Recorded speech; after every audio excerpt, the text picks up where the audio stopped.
Dalam jagat satwa, Pulau Sulawesi adalah istimewa karena pulau ini berada di sekitar garis Wallace. Garis Wallace adalah garis hayal di Indonesia antara Kalimantan dan Pulau Sulawesi. Jalur ini memiliki makna ekologi karena memisahkan dua daerah zoogeologikal yang masing-masing terkait dengan Asia dan Australia. Untuk sebelah barat garis, fauna lebih cenderung ke Asia. Untuk bagian timurnya lebih mirip dengan fauna Australia.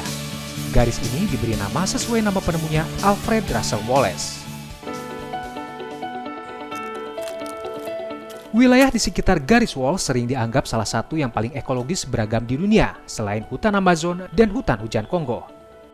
Daerah ini adalah rumah bagi lebih dari 10.000 spesies tanaman, 15% diantaranya adalah endemik, dan 1.142 spesies vertebrata darat, 529 diantaranya adalah endemik. Kawasan seluas sekitar 43.750 hektar ini terkenal akan fauna kupu-kupunya. Bahkan Alfred Russel Wallace, seorang naturalis kebangsaan Inggris, menemukan cukup banyak koleksi spesies endemik saat mengeksplorasi kawasan Maros pada tahun 1857. Hasilnya ditemukan sebanyak lebih 200 jenis kupu-kupu baru. Beraneka ragamnya jenis kupu-kupu di Bantimurung membuat Alfred menjuluki kawasan Bantimurung dan sekitarnya sebagai The Kingdom of Butterflies. Sejak 2004, pihak pengelola Taman Nasional mulai menangkarkan 16 jenis kupu-kupu yang dilindungi dan nantinya akan dilepas kembali ke alam liar. Salah satu kupu-kupu asli Sulawesi adalah si Papalio ascalapus. Ukurannya lebih besar dari ukuran kupu-kupu pada umumnya. Perbedaan yang mencolok terlihat pada kombinasi warna jenis kelaminnya. Pada kupu-kupu betina memiliki kombinasi warna hitam, putih, kuning, dan orange. Sedangkan pada kupu-kupu jantan, dominasi hitam dengan kombinasi abu-abu kebiruan. Kupu-kupu dalam penangkaran tidak semuanya liar dan susah berinteraksi dengan manusia. Ini dia, Idea blancardi atau disebut kupu-kupu kertas karena memang warnanya putih, mirip-mirip kertas dan untuk sayapnya juga ya.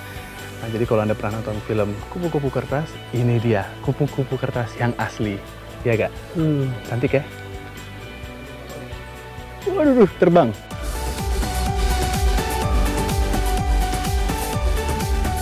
Dalam penangkaran, siklus hidup kupu-kupu lengkap bisa dilihat. Semua jenis kupu-kupu akan melalui tahap-tahap hidup sebagai telur, ulat, kepompong, dan akhirnya bermetamorfosis menjadi kupu-kupu. Fase hidup awal kupu-kupu dimulai pada telur kupu-kupu.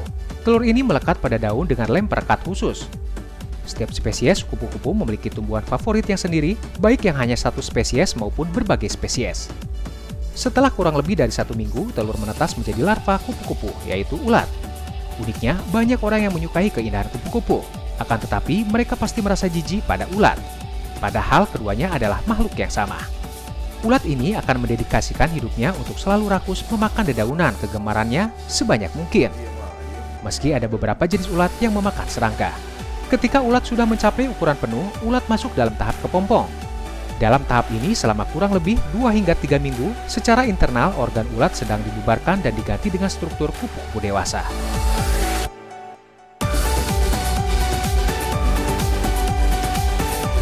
Kupu-kupu dewasa kemudian akan bergegas mencari makanan. Dengan mengandalkan indera penglihatan dan bau, mereka tertarik pada bunga. Setelah bunga didapat, kupu-kupu akan mengisap nektar dari nektaris melalui belalai panjangnya. Meskipun cantik, usia hidup kupu-kupu rata-rata hanya 2 hingga 3 bulan. Setelah itu, para kupu-kupu akan kembali siklus kehidupan yang berulang dan berulang.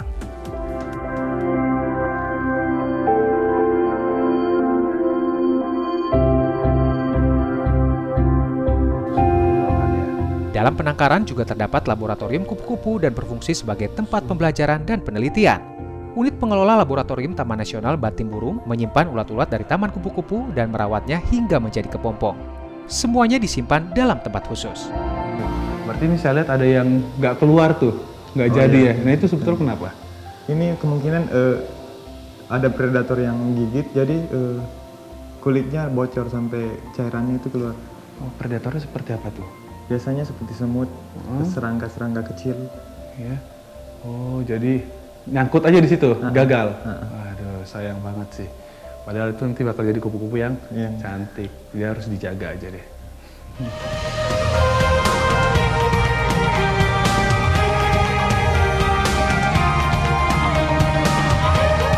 Semua kupu-kupu dalam penangkaran tadi akan hidup bebas dalam kawasan Telaga Kasih Kebo. Saya beruntung, saat datang adalah musim kupu-kupu Graphium rhesus, yang merupakan endemik Sulawesi. Puluhan Graphium rhesus sedang berkumpul di pinggir telaga, dan parade indah kupu-kupu yang berterbangan bakal segera dimulai. Jenis kupu-kupu ini hidup berkelompok dan mencari makanan berupa mineral yang tersimpan dalam tanah basah berpasir. Ada juga Papilio sataspes endemik Sulawesi. Selain mengisap nektar bunga, kupu-kupu berwarna hitam dengan pola berwarna kuning di sayap bawahnya ini juga mengisap mineral dari tanah basah berpasir. Di Telaga Kasih Kebo memang menjadi tempat Alfred Russel Wallace menemukan cukup banyak jenis serangga termasuk kupu-kupu.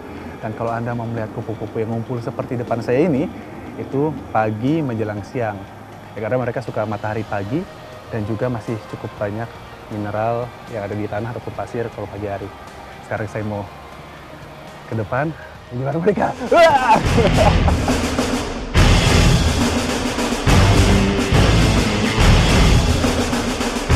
Sebagai simbol keindahan dalam kebebasan, serangga yang tidak berbahaya bagi manusia ini layak untuk hidup tenang, damai, dan sejahtera di ujung selatan Sulawesi.